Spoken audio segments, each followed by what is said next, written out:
America? No, we don't. We hate you. We love America. We hate you. Well, it's not good to hate anyone. I don't hate anyone. Well, let me ask you a question. If you were an elected official, do you think it might be a good idea to put these Republican Trump-supporting QAnon voters in re-education facilities and stuff? Yes. Yeah, re-educate them? Yes. I have decided we really need camps for adults. And we need the kind of camps that you all run.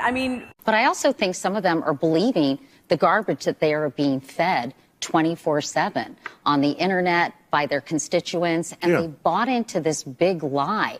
And the question is, how are we going to really almost deprogram these people who have signed up for the cult of Trump? And the bottom line is all of America needs programming because we've all been negatively influenced by Donald Trump.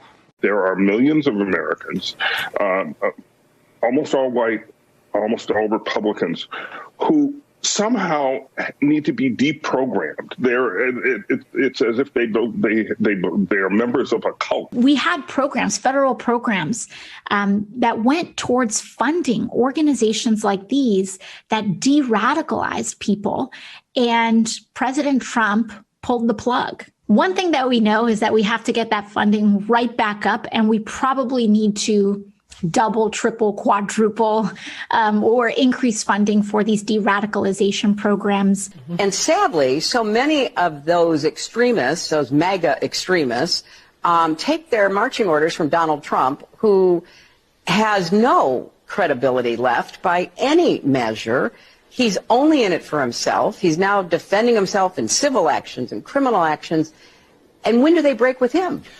Because at some point, maybe there needs to be a formal deprogramming of the cult members. They also believed that their immediate responsibility would be to protect against what they called the counter-revolution.